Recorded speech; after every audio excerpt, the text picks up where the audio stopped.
Hello,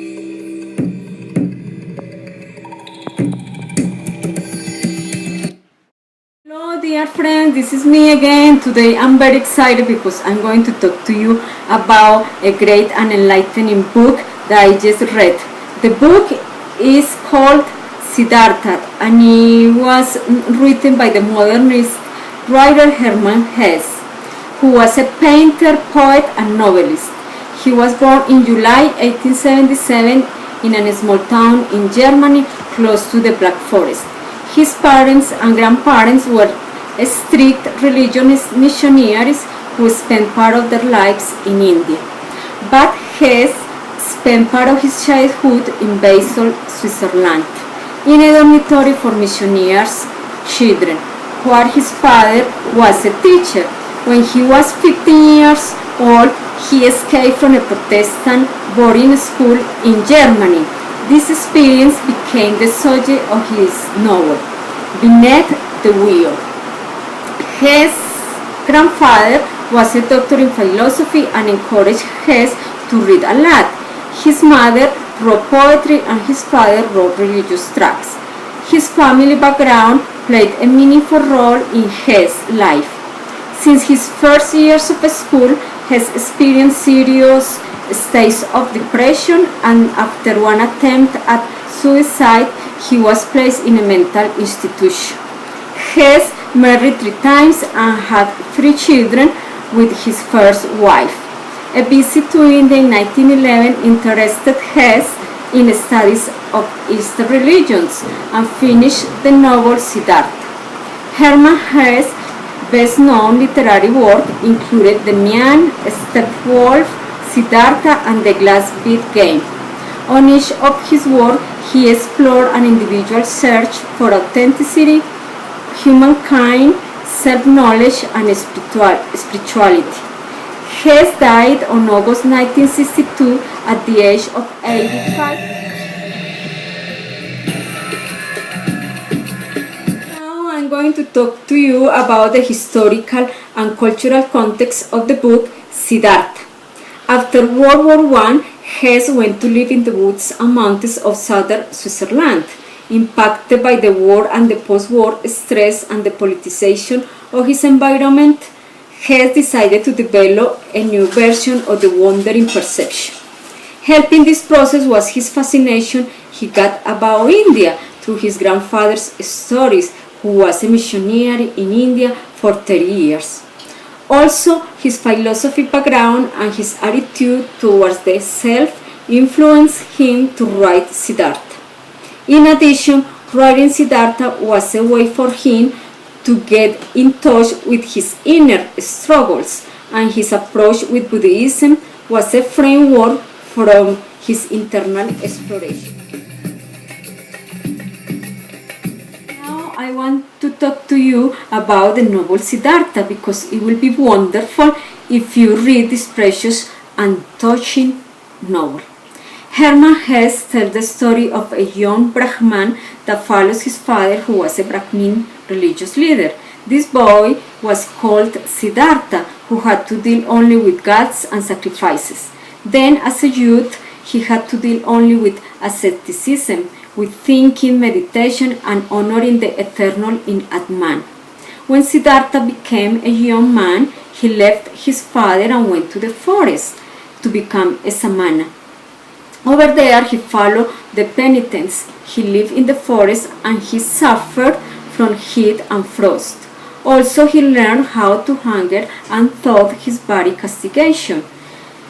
The only property he had in the forest was fasting, waiting, and thinking. Next, Siddhartha left the forest to follow the great Buddha, and he found enlightenment. But he felt that the knowledge about onions was circulating on his own blood. Suddenly, he realized that he had to be away from Buddha and from his great knowledge. Furthermore, Siddhartha went and learned the pressures of love from Kamala, who was a courtesan who instructed him in the art of physical love and became his lover. Besides, Siddhartha learned business from Kamawami, who was a merchant that instructed Siddhartha on business. Siddhartha became a rich man and he wasted a lot of money in gamble with dice. He spent many years losing his spirit and learning how to think and forgetting how to fasten and forgetting the onions. He felt disgusted of the life he had. He felt empty and sad of being living a worthless life.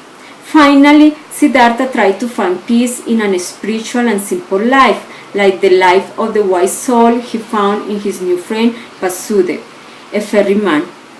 Siddhartha became a ferryman and he learned how to listen to the river, and the river gradually taught him how to recognize the essential unity of all life. I highly recommend Siddhartha by Hermann Hesse as a book of wisdom in the search for spiritual enlightenment, which is the main goal in transcending life and finding true meaning for our existence. According to my point of view, beauty is a very important element and need in the search for meaning, and it is present in this literary work by Hesse that explores the path to attain enlightenment. In this novel, he describes beautifully and with craftsmanship how the young Siddhartha explores through the winding roads of his existence the search for nirvana. Then he embarks with strong determination on finding what is called the middle path, as the only road through which one can attain enlightenment and meaning for one's existence. Siddhartha has the courage to look for guidance in his own intuition, not like Govinda, his friend who seeks nirvana through external sources like his teachers. I believe this book is a great reflection and a beautiful tool in guiding us to look inside ourselves for the meaning of our existence and to get away from the recipes for happiness that others brings to us in so many different ways. From the compulsive urge to try to find happiness in the consumption of beautiful material goods, travels, our sex life, romantic love, social prestige, material ownership, or the exercise of power in our daily lives in relating to others. I believe writing this novel is a gift from Hesse to us. Reading this novel slowly, like as an act of meditation, confront us with the frustrating and illusional ways that our culture offers us to conquer the path of enlightenment. This book instead shows us different paths to seek spiritual fulfillment through internal sources. This book brings us closer to the divine as a source of inspiration to find within us the connection or help to weave inside our heart the threads that can connect us with the river, the flower, the smile, the tree, or the difficulties in our life, in such as a way that we can become one with the universe. As Vasudeva, the teacher in the novel, suggests, to listen the river and search within us. An indirect approach is a better path to take into account all elements of the universe and become one with them. Finally, this book shows us that the essence of enlightenment resides within us and is present around us. Solutions given to us and taken as a recipe to follow in our lives only deviate us from the path of enlightenment and real wisdom. In short, I would recommend this book as a gift of light to be explored with our hearts and intuition.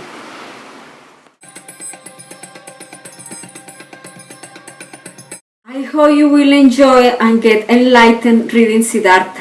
It was my pleasure sharing with you today. I will see you soon. Goodbye and thank you.